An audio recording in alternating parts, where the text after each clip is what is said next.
This is Paige DeSorbo from Giggly Squad. Opill is a game changer for sexual reproductive health. They're the first over-the-counter daily birth control pill available in the U.S. Finally, the days of needing a prescription to get birth control are over. Opill is FDA approved, no prescription needed, full prescription strength, estrogen-free, and available online and at most major retailers. So when there's no prescription, no appointment, there's no hassle. No more waiting at the doctor's office to get a prescription.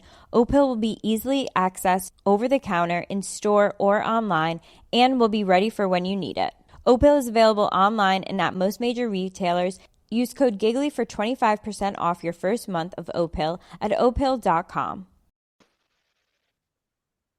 Hello and welcome to the Cardiff Central podcast. The Blue and Blacks lifted the coveted United Rugby Championship Welsh Shield Hwbcap and remain in the top 8 contention with a bonus point win over the Ospreys at Judgement Day. We'll be discussing the hard work Cardiff made of it, whether Alex Mann's edge is a net positive or negative, and the general beauty of Gabe Hamer-Webb. Elsewhere, the Rags confirmed top spot in Super Rugby Cymru with a try bonus point away at Pontypool. Josh Adams has signed a new deal. There's rumours of Jockey becoming Wales' assistant coach, and we look ahead to Munster this Friday.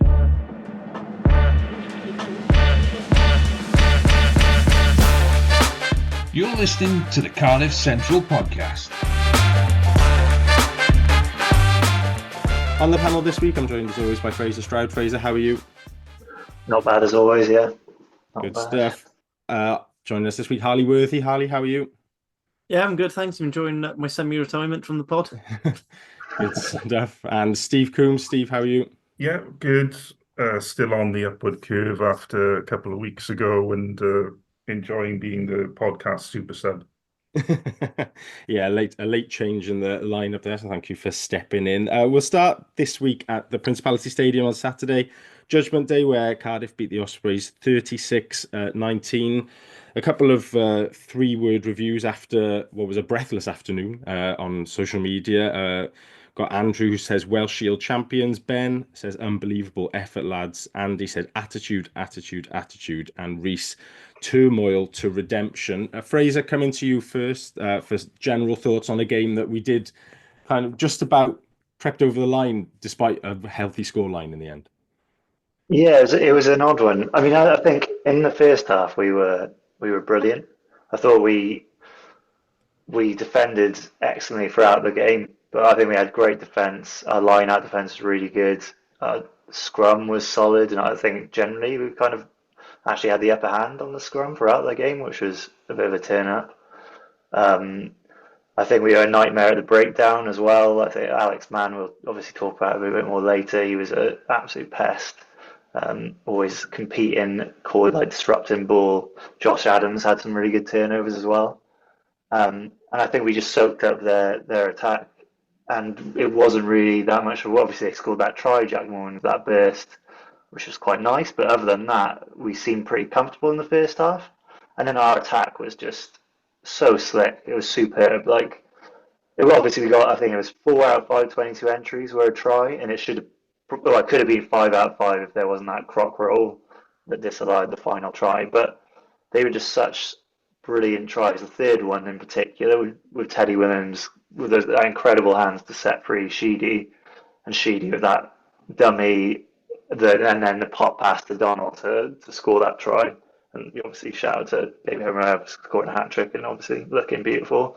But yeah, we were brilliant there. And the fourth try was also brilliant with the Ben Thomas cross kick ending it as well. We just managed to get on the outside really slickly, and then the other tries were like good grunt forward work. The second half was obviously slightly different. I think our defence was still pretty good, and we were really physical in the tackle, like driving back players. But I think maybe the subs they brought on in the pack, like Garen Phillips, I think he was really good, and Will Spencer, another one who came on, seemed to kind of maybe turn the tide a bit, and we given away a lot of silly penalties and just compounding errors a little bit, which obviously meant they got those 2 tries to kind of get back in the game. And then there was that. I was worried at that point. I think it was it was getting really squeaky bum time, and then they gave away that penalty on the 77 minutes. Was it? I've forgotten what it was for. It was like someone is in front of the runner, like Kieran Williams ran past the player, that was massive because it really did feel like there were gaps opening and we were like kind of falling apart a bit, looking tired. They looked energized, but that penalty kind of alleviated everything. We obviously scored off that, got that penalty try, which was really well done, good more work. And then the final try was superb. Again, Teddy Williams, beautiful hands, and Thomas Young doing what he does, and Gabe Hemmerweb getting his hat trick. But I think overall I was pleased with the performance. I think it was more positives than negatives for sure. Obviously we won, but like I think we shouldn't have let it get to that point where we almost lose. It didn't feel like Ospreys had made us get to that point. And I just thought there was some brilliant individual performances across the board. Like Sheedy had a great game. Teddy obviously was brilliant. Man, Hamer Webb, Falata, Adams, there were just like quite a few really impressive performances. So at the end, despite the worry, I was actually pretty, really happy about that performance. I was quite impressed. Harley, Fraser mentioned there sort of the impact of the Ospreys bench, and they were certainly on top for that third quarter of the game. But from a Cardiff point of view, like we sort of made hard work of that ourselves as well, didn't we? Yeah, I think so. I mean, I think a couple of things is, so one thing it was picked up in commentary as well is the way we were defending most of the way up the pitch was we had quite a heavy backfield. So we were actually inviting the Ospreys to make breaks through. Despite that, I think they didn't really trouble us that much. Yes, they scored two quite like the Kieran Williams break and Jack Morgan goes over. You know, that's sort of a freak one. But the Will Spencer try was literally a comedy of errors, and I think we got beaten more because the ball started doing weird, and the Ospreys players kept dropping the ball, but it somehow kept going backwards, and it was more Keystone Cops thing. I was just thinking, there's no, it's got to be a knock-on call here somewhere. Like, there's no way this ball's going backwards so many times. And they just kept dropping the ball, and you're just like, it's like. And then as soon as they got to our line, if they actually tried doing anything, I felt quite comfortable. I think we always seem to have a bit of disjointedness, particularly in that last thing. But the important thing was those last 2 minutes. The last 2 minutes, which is where we were losing games last year, we got two quick tries, that penalty try and the Gabe Haberman breakaway, which I think, I'll be honest, I had to go back and rewatch it a couple of times because I couldn't work out how he got the ball to score and gone all the way through. It was like, what? It was a cracking try, that one. Steve, discipline is the sort of a theme again for Cardiff. It's been since Six Nations, really. We've had, I think it's 8 yellow cards in the games now since returning from international break, 3 on the weekend. There was probably, I think it's 17 penalties conceded according to the URC website. I'll be honest, it felt like more than that on the afternoon. Yeah. Ben Connor had a very busy sort of first Welsh derby. What can we do to break this mould of sort of being constantly on the wrong side of the referee? I mean, the fact is, we build our game to some extent around playing without the ball, so we kind of plan to be kicking, competing, and then we kind of know we're going to be spending a lot of time defending, and we become a team that's pretty good at that. But the fact is, if you're going to spend a lot of time defending, the chances are penalties are going to mount up, and the chances are that someone's going to slip and go slightly high on a tackle like Teddy did, although that was fairly early in the game. Chances are a bit higher that someone will stick a hand out and concede a deliberate knock on like Harry Millard did. So it feels like kind of baked in to the way we play. There's going to be a few yellow cards as well. Alex Mann's was just stupid, but I think that's just baked in with having Alex Mann in the team, and I quite like that bit of needle he has. Arguably, we could have conceded more yellow cards because none of those cards were for consistently giving away penalties. I mean, in Ben Connor's mind, the fact that for a lot of the game we were already down to 14 men might have swayed him against giving extra cards. So arguably, we got away with one there. If you're an Ospreys fan, you definitely think that. But yeah, I think it is to be expected with the way we try and play, with the way we defend, and probably something to be aware of, obviously, on Friday night as well, because Munster will keep the ball for a long time. It will be difficult to take the ball off them, so we're definitely going to spend a lot of time defending. Fraser, you mentioned Teddy briefly earlier. we had a question in from Rob on Twitter who asked, will anyone challenge Teddy for Player of the Year? I think on the pod we've already awarded the award to him. Maybe before Christmas it might have already been handed out. Like as Steve mentioned there, if we're going to give away a lot of penalties, that sort of comes with a lot of set pieces then as well. But for the second time in the season, it felt like we dominated the maul area against the Ospreys, something we haven't done. Teddy doing it without Josh McNally on Saturday as well, with McNally playing for the RAF. Is he like properly stepping up to marshal that pack now, taken over from McNally in that leadership role and ready so that we're not so downhearted when somebody like Josh is missing? Yeah, I think so. And this really proved it, didn't they? Because obviously Josh McNally hasn't missed many games this season, and Ben Dollar's pretty capable replacement. And I think Teddy really just stepped up his. I mean, he's been brilliant all season. He seems to have got better as the season's gone on, game after game, like with experience and obviously spending time in a Wales camp. And his skill set is unbelievable. Like his handling, like let alone his work, the bread and butter of what he does. So like the maul defense and his just working the scrum and all that kind of stuff is really impressive. And you throw on top of that the like flair kind of like Brazilian football style hand, just like really impressive like pieces of play, footballing skills. So I think he's really this year has been as you might kind of mentioned, almost definitely Player of the Year. But like he's really kind of shone and built and improved over the season. It hasn't just been like the same standard. He's been getting better and better, and I'm excited to see him. Well, the rest of the season, obviously, we're still in the URC. We still could get the playoffs, so like continue to build on that, and then next season, fully own that.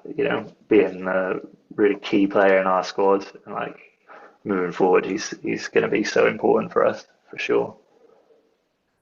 Harley, Alex Mann had sort of a very much a pros and cons day. Top tackle with 21, scored 2 tries. There was a turnover and a line-out steal. He also then gets a yellow card, as Steve mentioned, for what was a particularly needless late shoulder on Ruben Morgan-Williams, and was the reason that Talupe Faletau's try gets chalked off as well for the croc roll.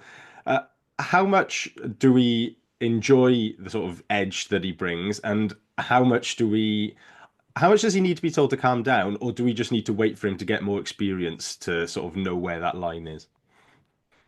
I think, maybe sort of dial it back 5-10%, and until you know when you can go in and put those dirty shots in. I mean, the thing is, one thing we've all individually been said amongst our friends as Cardiff fans is we need more bastards in the pack. Alex Mann is doing his best to be that bastard. And I love him for it. He is a prick, in the best possible way. He's becoming the sort of player opposition fans hate, and that's what we've been missing. We need that guy where opposition fans just go, I can't stand that bastard in your team. Think about some of the most hated players, right? Dan Bigger, Johnny Sexton, Peter O'Mahony, Richie McCaw, right? They're all bastards. They are all bastards, and they rile up the opposition fans. And you need players like that. I think for a part that we're accused of being too nice, we can't then complain when someone's being a bit too far the other way. Speaking of like sort of team, like Player of the Year contenders. For me, Josh McNally almost gets a sort of honourable mention there. Although I did just have a look, and he is still top for penalties conceded in the league with 18. He's outshining the likes of Tame Plumtree and Reece Littrick, which are all. I imagine Littrick's almost all scrum penalties / the odd time then when a prop gets caught offside, as will always happen 2-3 times a game. But I love Alex Mann. I'm genuinely so happy with him. Steve, the other sort of standout story for individually was Gabe Hamer-Webb and his hat-trick. We had a 3-word review from Reese, and I think Harley said the same thing. Their 3 words were Gabe Hamer-Webb, which sort of fits quite nicely, really. But it's quite nice to see a player who hasn't he's not nailed on for the team every week. He's sort of flicking around between the right and the left wing, but it's quite nice to see a player who obviously is a hard worker get his rewards on a big stage like that. Yeah, I was thinking earlier that whoever wears number 11 for Cardiff this season tends to have a really good game. So if you think back to the start of the season, there was Ewan Stevens, who before his injury was man of the match against Ulster. Tom Bowen was playing 11, kind of exceeded all expectations. Harry Millard suddenly became a try-scoring machine playing number 11.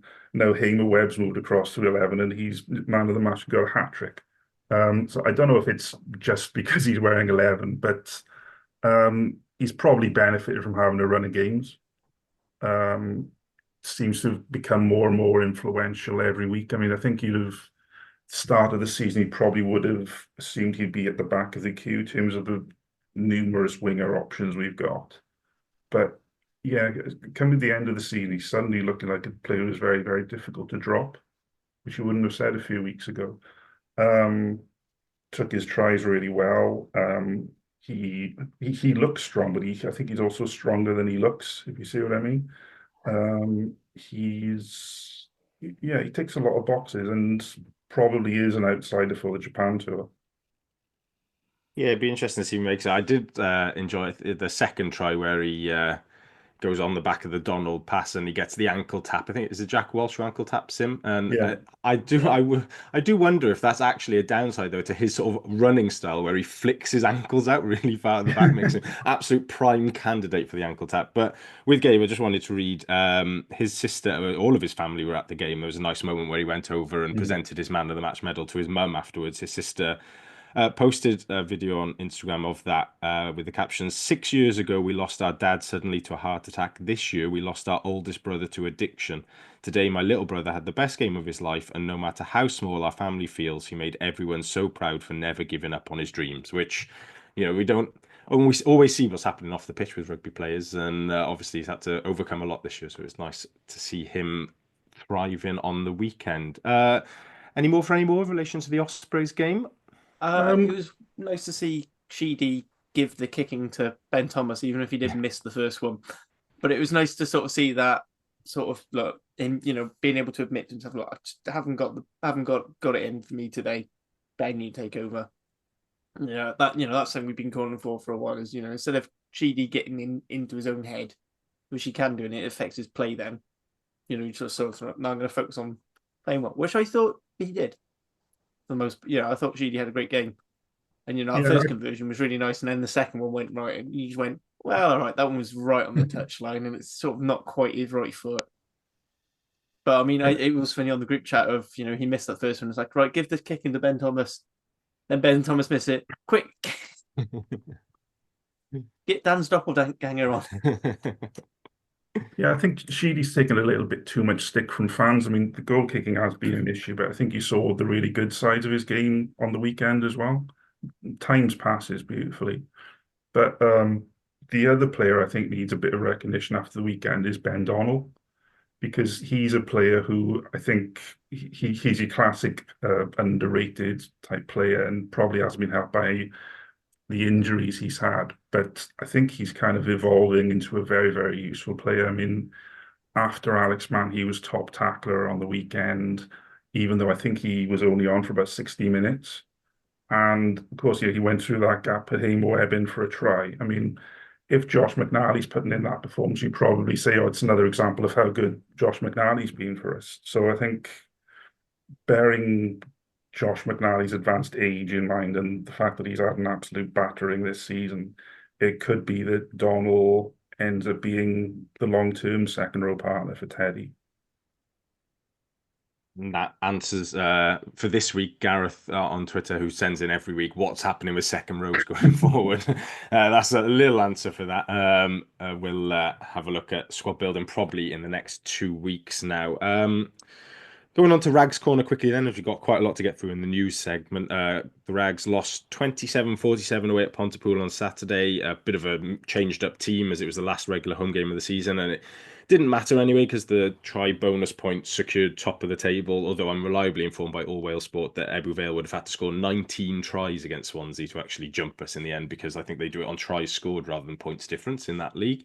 Cardiff tries from Nathan Hudd, Joe Goodchild, Ethan Lloyd and Joe Williams, 7 points from Harry Wild. Cardiff finished top on 77 points, 3 clear Ebbw Vale. Griff Rees on the Cardiff Pathway Twitter tweeting that across the league season there was at least 7 academy players in every matchday squad, and they used 16 players eligible for Wales under 20, which I think ticks the boxes of being successful and also development pretty strongly. Cardiff now have a weekend off whilst there's the first round of the playoffs between the bottom few teams in the league. They'll play the winner of Bridgend versus Swansea, which is taking place in front of the S4C YouTube cameras on Thursday night. And one of the pathway bit, Wales under-18 finished their under-18 Six Nations series with a third win out of 3, beating Italy 41-39 on Friday morning. Cardiff players Alfie Prigodzic, Bailey Cutts and Reece Cummings started, with Dylan Barrett, Gabe Williams and Lloyd Lucas coming off the bench. Prigodzic and Cutts both scored a try. A very successful trip to Northern France for them. Obviously, Josh Turnbull on the coaching staff there as well. At this point of the pod, then, if you are enjoying what you're listening to, please feel free to like and subscribe on whatever podcast platform you're listening to, or if you're on YouTube, subscribe to the Rap channel. Plenty of stuff going out all the time at this busy part of the season. The women's pod, SRC guys doing their roundup and looking ahead to the playoffs, and all the individual club teams, as well as the main Rap with Harley's lovely face here, if you want to see more of that as well. Then going on to the news for us. First piece of news last week, Josh Adams was announced as signing a new contract, the first bit of new sort of post-administration coming out with quite a statement sign in there with our sort of one of our only British and Irish Lions and senior Wales internationals. Harley, I think probably pretty pleased that a player like that is hanging around. Yeah, absolutely. I mean, for a start, he's pretty much the definition of what was a marquee signing. He's the sort of player that young kids will get excited about and will flock to him when they open up the gates on the cap and let everyone onto the pitch. And unlike a lot of Wales squad members who've gone back to regions in the past, you can't deny you can't say he hasn't been putting the work in, because his try scoring record for us has been fantastic. And he always gives a good account of himself. I don't think he misses that many games unless he's injured.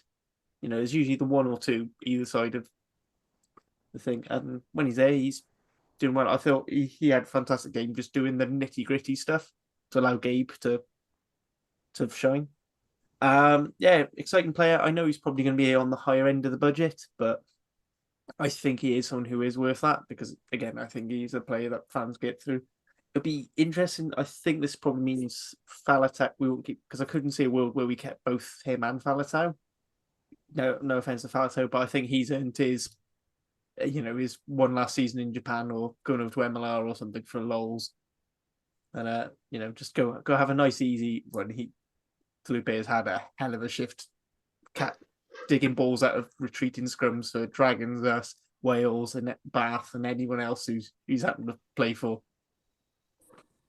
Yeah, you say nice and easy, but the most recent link is Provence in Pro D2, which I that doesn't sound easy at all to me. I think I would avoid that like the absolute plague if I was him. But at least I get some Thomas money Francis for it, is making that pack go forwards Well, there we reasonably go. well. So it's easy. It's easier. An armchair ride from Francis. Another piece of news then that's come out today, as we're recording on Tuesday evening, Wales Online are reporting that the Dragons are sniffing around Mackenzie Martin. He's still got a year left on his current deal at Cardiff, but it's obviously this sort of weird grey area at the moment where players can potentially sort of get out of their contracts as they 2P over from the old legal entity of Cardiff Rugby to the new one as a subsidiary of the WRU. I'd heard that he was a bit unhappy. I think I've mentioned it on the pod sort of briefly a few times, that he's not been too pleased about his lack of game time, and obviously he's been playing a lot for the Rags in the second row recently. Fraser, we had two comments on this on socials. Gareth asked, why is he getting so little game time? And then Ben asks, what do we make of him going to the Dragons? He's a player that we'd much rather hold on to than not, I'm guessing. I think so. I think there's a lot of potential in him to get better and to build. He's only 21. He's young, really young. He's still building, still growing as a person. And he has a huge potential to fulfill. It's obviously a shame, but if he's discontented, or if there's issues around him being at Cardiff, then you don't want to keep people for no reason. You don't want to force them to be at a place they don't want to be. That's obviously not good. I'd like to see him stay and be coached and given maybe some personal development and helps through if he's not happy about not playing or he's a bit sick of being in the rags, kind of that kind of mentality coaching and discussing about what he wants to do in the future, how he gets there.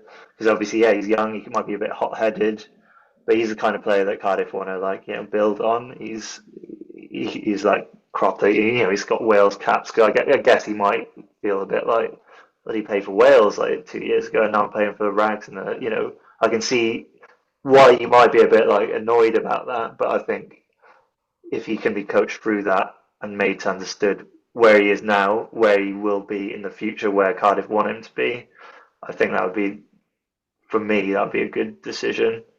But ultimately, I just wanted him to do what's best for himself and his family and what he feels is good. So if he's really not fancying sticking at Cardiff, then let's not make him stay here. But I'd want to work with him and kind of figure out a plan moving forward to help him kind of reintegrate and feel better about where he is at the moment and where he will be.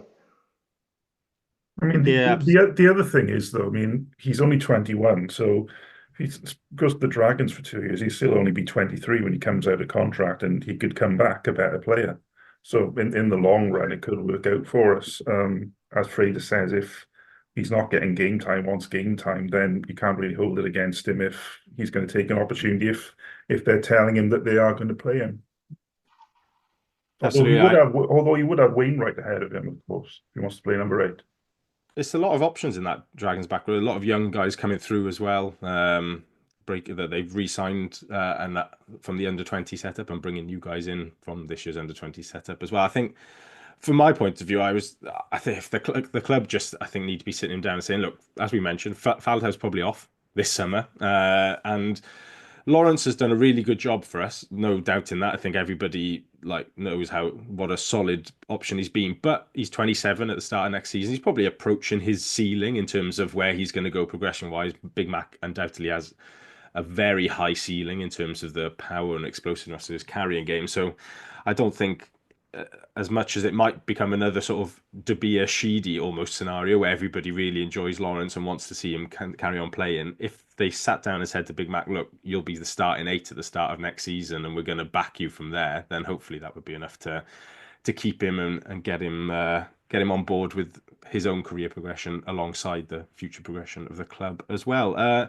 It may link into the last piece of news, though, that as we're going to cover today. I think that to stress before getting into it, this is purely sort of rumor at the moment. There's no genuine I don't think Steph Thomas has written it in terms of Matt Sherratt definitely will be the assistant Wales head coach, but he has put out an article that states that Steve Tandy is being approached by the Welsh Rugby Union to be the new head coach of the men's national team.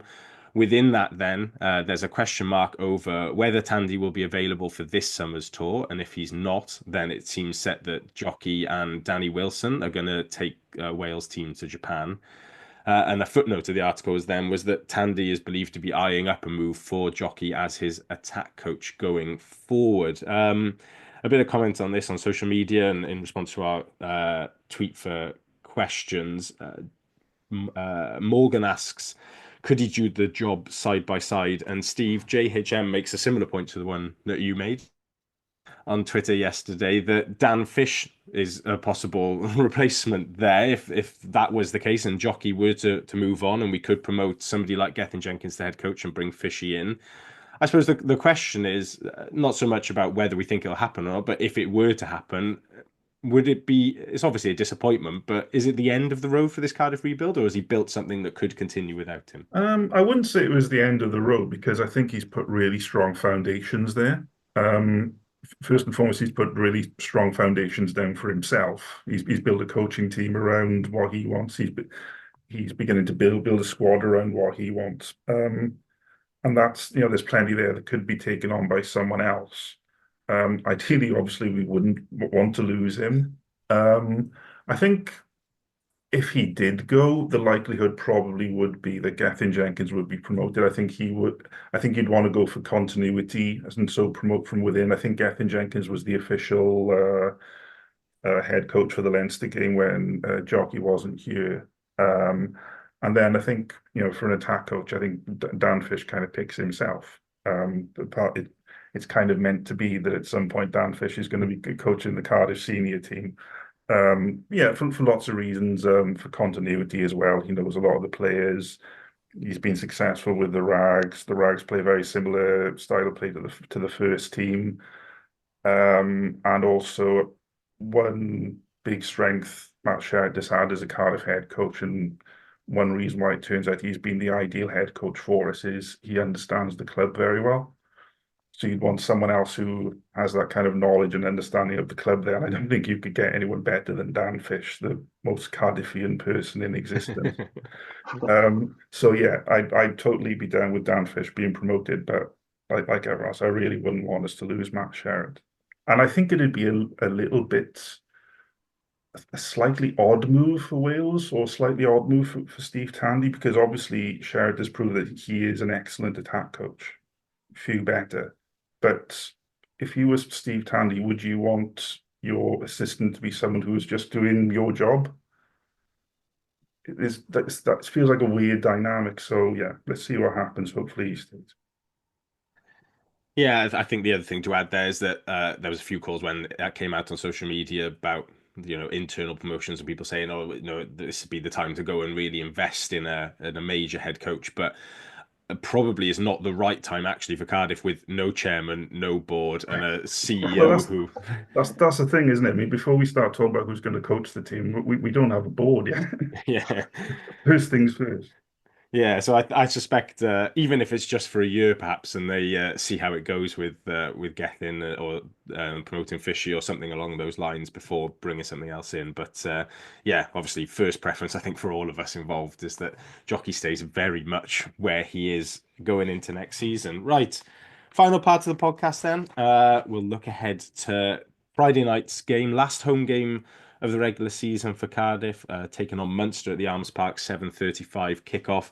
I'm not even going to advertise the television this week because everyone should be there, I've decided, with no watching on telly. Munster are currently 7th on 40 points, just behind Cardiff, who are 6th on 41. They lost at home 13-16 to the Bulls on the weekend, a late penalty, consigning them to what was a 4th defeat in their last 6 games in all competitions, including getting knocked out of the Champions Cup against Bordeaux. They've released their team news already. So they've lost tight end prop Ollie Jaeger to a HIA. Ahead of that game against Bulls, they had Peter Omani and Craig Casey withdraw very late on. Omani is still doubtful with a hamstring injury, but Casey will be available, having just been ill. Other doubtful players who may be available this week, they're deciding later in the week if they're going to be fit or not. Gavin Coombs and Calvin Nash have had ankle problems. John Hodnett has had a toe injury. Dermot Barron and Stephen Archer have had shoulder problems, and they've got quite a lengthy long-term injury list, including Mike Haley, Jeremy Lockman, Billy Burns, Dave Kilcoyne, and Edwin Adogbo. Last time Cardiff played Munster was last March, a 2015 defeat at Thomond Park with tries for Ben Thomas and Thomas Young and the boots of Tina Stabia and Jacob Beetham, earning us a brave losing bonus point. Last time we played them at home was way back September 2022. A 2013 win for Cardiff. Max Welling, Chris Dacey and Alid Summerhill on the scoreboard. Jared Evans' boot helping us to that one as well. The press conferences have been done a little bit earlier this week. Matt Sherratt has called for our best performance of the season for this one. Fraser, just how many levels do we need to go up from Saturday in order to win on Friday night? I don't know. It's a tricky question. I'm not going to pretend to know much about how Munster have played this season. I think like Harley and Steve will probably have better insight to that. But I would say, I mean, we did show some brilliant play against the Ospreys, and our attack was superb. Obviously, Munster are going to, I think Stevie mentioned they're going to hold the ball quite a lot, keep possession quite a lot, and they're probably getting more effective in attack than Ospreys were, because Ospreys seem to run from deep on every play, like their backline's mad. Anyway, so yeah, I think we're going to have to be maybe like try to get a bit more possession, because I feel like if we do the same thing and allow them to have the ball for the amount of time that Ospreys had the ball, the thing that happened in the second half, given where there's penalties and kind of losing a bit of control and then getting points, could easily happen again, as Munster are a better team than the Ospreys, all due respect to the Ospreys. But I do think we're at home. It's our last home game. Yeah, if the cap really packed out and we can kind of build on what we did against the Ospreys in terms of our pack was really solid, our defence was brilliant, some more of that defence, like really physical in Munster's face, get the crowd behind you with some like big hits, and then our attack, as it's been quite a lot of the season, is efficient, and if we can take the opportunities and have a similar hit rate to 4 out of 4 in the getting a try in the 22 or something along those lines, and just being really efficient and effective in that sense, I think we've definitely got a chance. But definitely we need to raise our game another level and maybe be a bit more conscious of how much possession we're giving away and where we're playing or allowing them to play, I think.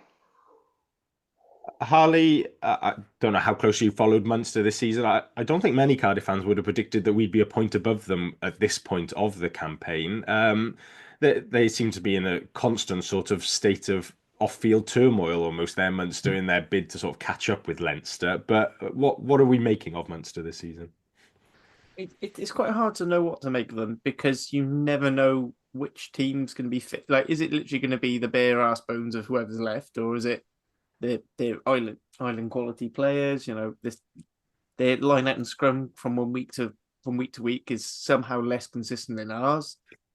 So I've no idea if we're going to be going up against, the full wrath of Peter O'Mahony, nipkin all ball, and, we're just going to be mauled to death, or they're going to be basically trying to play fast and loose because that's all they've got. They're the players we've got left.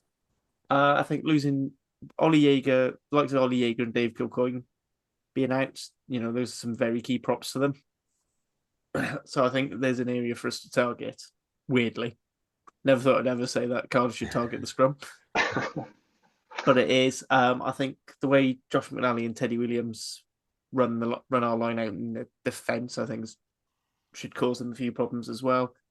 They've sort of resorted to going very heavily to the front, whereas in past seasons it was a bit more even spread. They are trying to simplify it, but they are guilty of doing lots of movement. So, they sort of go fake, double fake, triple fake, and end up going front, and the opposition just do front pod left and nick the ball anyway.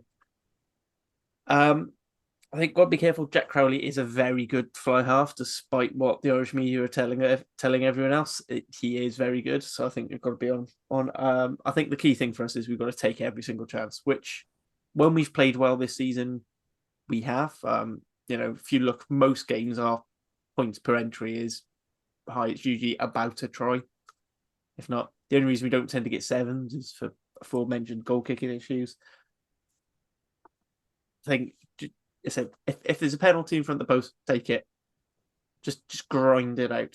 Munster will not go away, so you can't afford to not keep that clock ticking over. Because it is the very classic Munster thing of they will fight till they're all dead. And they genuinely do. Steve, the club put out one of their heat maps of the ground earlier. It seems very much on the way to a sellout. Ben Thomas and Jockey both referenced how important the crowd getting behind the team is on Friday. Is it a cliche, or is it a genuine sort of extra few percent when the Arms Park properly gets going under the lights on a Friday night? Oh no, it's not a cliche. It's absolutely massive. It visibly makes a difference to the players. I really hope Peter O'Mahony plays, because I think Peter O'Mahony versus Alex Mann in front of a sold-out Friday night Cardiff Arms Park could be worth the price of admission in its own. It's going to be like the Jedi versus the Sith if those two get clashed. But yeah, it's going to make a huge difference, and I think if you're not planning on going, you've made the wrong decision. Watching it on TV isn't going to be ideal. I think this is one you really want to be there. I've got a feeling there's going to be a really big performance coming from Cardiff, because there's the motivation of the league placing, but also, it's going to be the last game for a number of players. We haven't had any confirmation on how many will be leaving because of retirement or just because of moving on to other clubs. But there's going to be a lot of emotion Friday night, and I think it's going to feed a big performance from Cardiff.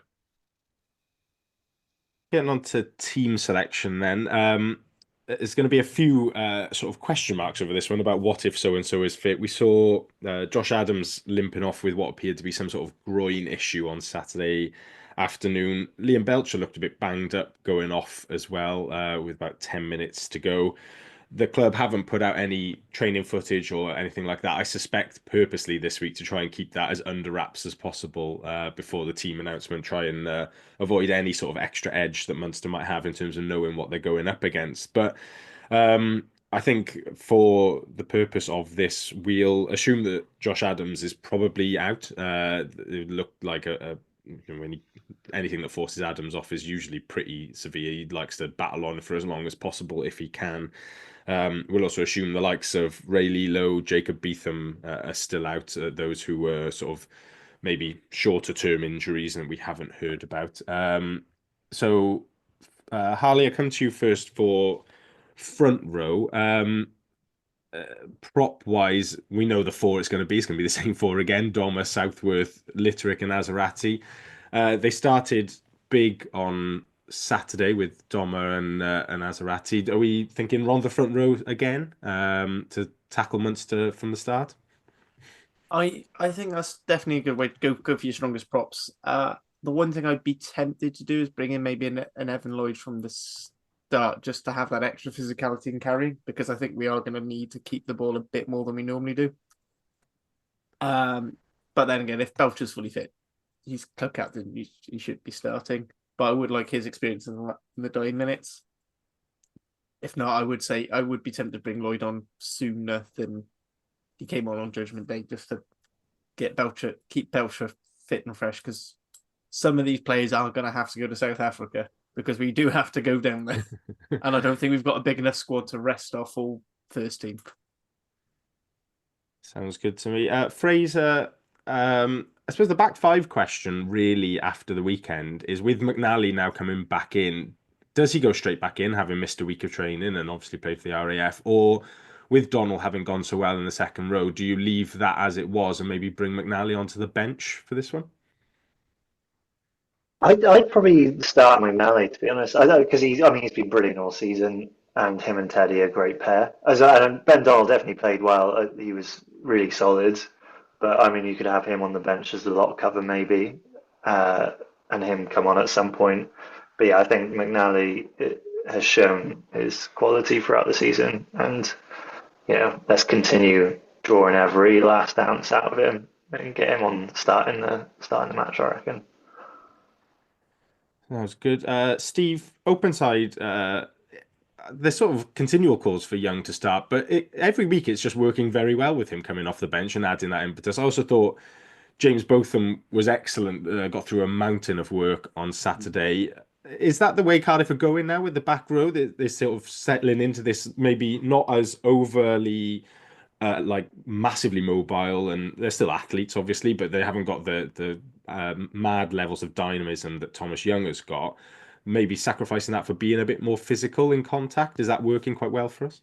Yeah, it does feel like there's been a little bit of a change, and maybe that's partially what's behind signing Tane Basham, going for a slightly bigger back row or slightly bigger flankers at any rate.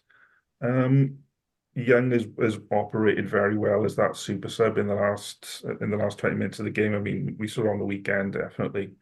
I suspect maybe for this one, you kind of go back to starting with Young, only because we might want to put a bit more pressure on ourselves to win turnovers and take a bit of momentum out of Munster earlier in the game. So I could see possibly Young starting for this one. But then very, very difficult to argue against the back row from the weekend, because they were excellent. Alex Mann, first name on the team sheet, he definitely plays. Faletau, of course. Yeah, I think I'd go with Young starting and Botham on the bench, but I'd have absolutely no issue with Botham starting. Any strong opinions anywhere else, or are we happy to keep it as it is? I quite like that. I mean, the only thing I would have said is maybe moving Donald to 6, just to add that bit more heft, is the only thing I'd have been tempted to do. This game has Alex Mann written all over it, I think. Watch him get a red in like 2 minutes. Yeah, and see. Swing at someone, get sent off. Don't Touchwood. This has been our first season without a red card for like 4 years. I think we all know who to blame if we get a red card on Friday. Yeah, Fraser. Okay, Moving into the backs then, I think if we assume Lilo's out and Millard stays at outside centre for now, the winger question then, obviously we mentioned that Hamer Webb looked very good off the left wing earlier, but Jockey does like to have his more physical guys on the right wing. Is bringing a sort of Bowen or a Grace onto that right wing an option, do we think, Fraser? Or do we move Hamer Webb back to the right wing and then bring one of those guys onto their left wing as the more smaller and nippier winger? I think probably you put Gamer Webb on the right wing. He's got a body, won't quit. You know, he's he's a big guy. I think he should start there. And then I think either Grace or I'd probably plump for Bowen on the left wing. I know we talked about him starting the last game against Ospreys, but I just love watching him. So I'd probably go Tom Bowen and then shift Hamer Webb to the right hand side. Moving on to the bench then, Harley, I think we're just a standard 6-2 team now, it feels like, really. So we've got Belcher, Southworth and Litterick as your replacement front row. In that 19 jersey then, Thornton coming on with this sort of liner hat on, or do we put Donnell in there so as it links in with 20 and 21 then with Lawrence and Young as well? What's the balance that we think might work best? For me, I was probably thinking of. So, did we agree on Young to start or bench? No, so I've got McNally, Teddy, Mann, Botham, and Faletau as our starting back five at the moment. So for me, I was thinking of maybe having Donnell in that 20 jersey as that second. If we decide we need a bit more, we need to change both second rows to let them fully empty themselves. It gives you that, you get that versatility there. So I'd probably go for that, and then I'd be looking at bringing Young on then, because both of them can cover. He can cover 6 and 8 with equal aplomb. So I'd be quite happy to take that sort of risk there. And then outside backs then, or just the two back options, I think it's likely to be Ali Davis again as your replacement scrum half, and Roy Jennings in his now custom 23 jersey, which doesn't allow any room for... Is there a Glasgow Sheedy? Because he went off. Was that tactical or did he have a knock? It was tactical as far as I'm aware. Okay. I think it was just felt that Ben Thomas's boot was going to give a bit more impetus at that stage of the game. But that was an interesting move because it came quite early in the game. That was a bit of a surprise that how early they went for that tactical switch, but maybe a bit of fresh legs in midfield as well. Any general last thoughts on the team before I run through it? My big worry is 13. If both Adams and Lilo are out, as much as I hate the concept of an Adams 13 at 13, that's basically the one place where I think we've got problems if we get an injury, particularly with 6-2. But even if we went to 5-3, I don't know how we'd poke that without basically calling Elijah Evans out for what is probably one of the biggest games we're going to have this season. Cool. Right. So the team, as we've selected it then, is from 1 to 23. Corey Domachowski, Evan Lloyd, Kieran Azarati, Josh McNally, Teddy Williams, Alex Mann, James Botham, Talupe Faletau, Johan Mulder, Callum Sheedy, Ben Thomas, Harry Millard, Tom Bowen, Gabe Hamer-Webb, Cam Winnett. Then we've got Liam Belcher, Danny Southworth, Rhys Litterick, Rory Thornton, Ben Donald, Thomas Young, Aled Davis, and Rory Jennings. I think that's as good as we could be hoping to put out at this stage of the season. Obviously, there's some question marks around fitness of a few in there, so it may be looking a little bit different when the team comes out on Thursday lunchtime. But I think it's certainly a team that can go and get a result in front of a packed Arms Park. Any other business from anybody before we go? All good. Lovely. Well, thank you, Fraser, Harley and Steve for joining me. We'll be back on the pod next week. We'll review the Munster game, and I suspect there might be one or two squad announcements, contracts and stuff going forward. So we'll have a look at starting our squad building for next season. Until then, get down and enjoy the game on Friday night if you can. It'd be great to have a fully sold out Arms Park for the last one of the season, and we will catch you next week.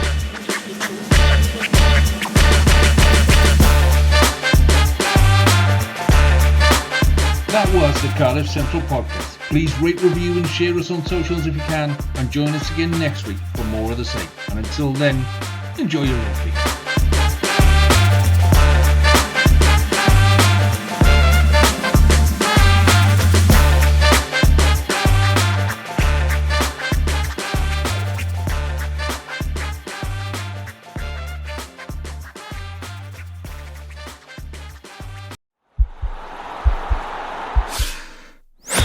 This podcast is part of the Sports Social Podcast Network.